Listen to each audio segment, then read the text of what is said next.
Welcome to the Generational Gamer.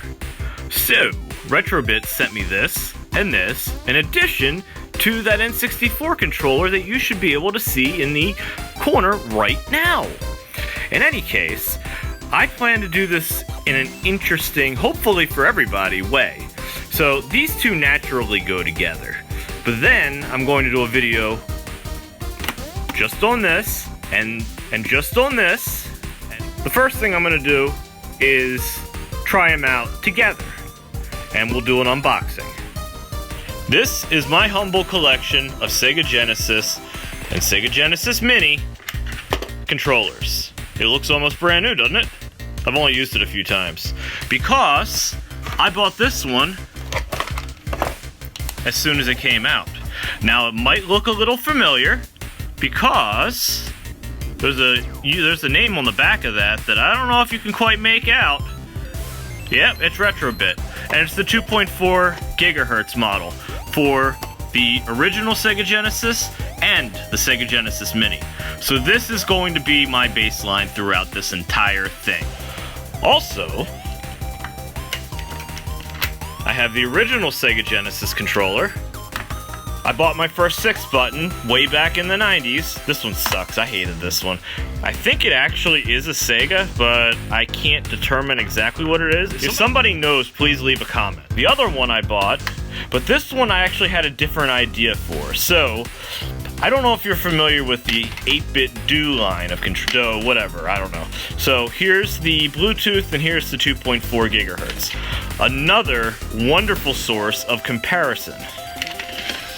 So we're gonna move them aside. This right here is an NES controller, an old one from the 80s that was given to me because it was broken from a local store. I bought the 8-bit do replacement board and inserted it in here, and now it's my primary controller that I use for my retro USB AVS. So I had the bright idea to do the same thing here, and I did for a while. That's why I have two of them, because one was going to be destroyed and the other one wasn't. They're since put back together. Then I looked inside this one and realized it looked exactly the same as this one, so I figured, well, why ruin a perfectly good Sega branded controller? So now this is a Bluetooth controller. So now that that whole mess is clean, let's open this one up. Not on that side. It opens up right here.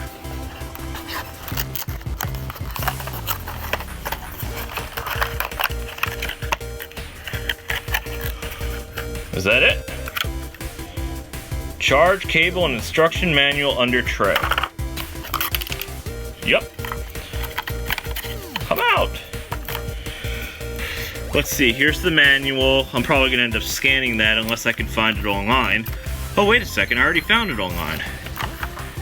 And now for the dongle itself. Look at that. You know what? It's got a cover on it. And there we have it. So that's where you connect it. I'm assuming that's how you synchronize an update. That is the sync button, because that's pretty much how they work. So let's take a quick look over at the features. These are the things it says it will connect to. I say we figure out what else. Let's put it in here. Okay, so let's take a gander here. Let's make sure it fits all right. There we go. And it's in on the Mega SG. And now we're gonna unbox the controller. So the box, this whole thing is really, really nice. Look at this. I mean, it's a solid box. It's in really nice shape. I like it. And then you got a solid manual. And the controller feels heavy. It's a heavy controller. I like that you can see the lithium battery in there. So weight-wise, this one weighs considerably more than this one. Yeah, this one's got some weight to it, more so than that. Well, I love this one. All the buttons feel so good. Oop, I accidentally just turned the little thing on. Alright, we're just gonna let it sit like that. Buttons feel the same. Yes, they do. They feel good. Let's synchronize this thing. Home and B. Got my little blinky blink. Push this button. Push this, yeah, it's blinking. Ah, and it rumbled. That answers why it's so damn heavy. We're making Sonic move. Now, I've always said I'm not really susceptible to lag.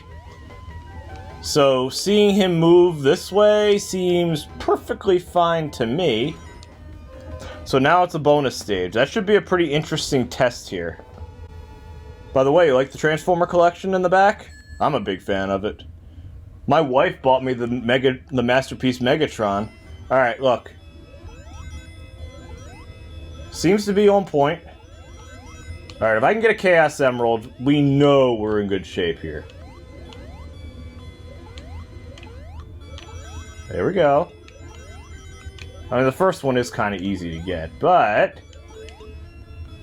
given that I haven't really played this game in excess since I was a kid, yay, I did it! So, alright, let's make Sonic jump. Jump. Jump. Jump. Jump. Alright, so Sonic's a twitchy game, so that's why it's my test game. Also, I may be in the minority here, but this is my favorite Sonic.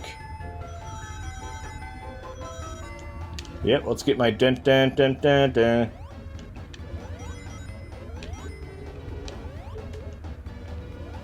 This is a Model 2 Sega Genesis. I'm gonna put, you know what, we'll put Space Harrier in there next. So I put my first Dr. Robotnik. And my wife is actually sitting here. Honey, yell over. Yo! Hello. So, the last thing she saw on Sonic was the movie. Music sounds familiar, doesn't it? Yep. Alright, let's fight some first Dr. something Robotnik. So, honey, check this out. Why something? I forgot his name. You recognize this attack from the movie? Ah, dang it.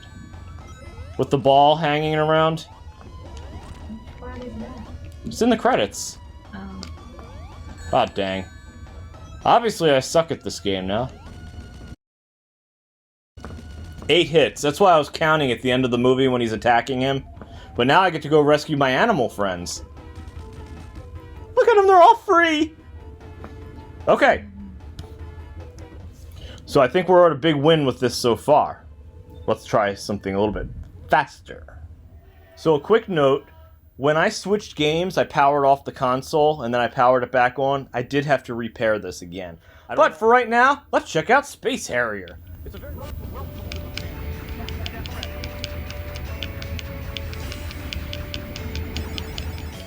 This is still my favorite 32X game to date. And I have it on the Switch as well, and the Switch version is far closer to the arcade.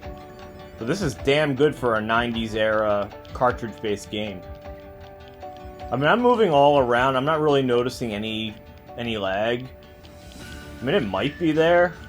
Like I've always said, I'm not very tuned to lag.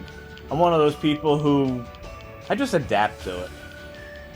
Even when I was racing RC cars, people would say, you should change your shock oil, change your suspension, all that other stuff. I'll get used to it. And I did. As long as I was consistent.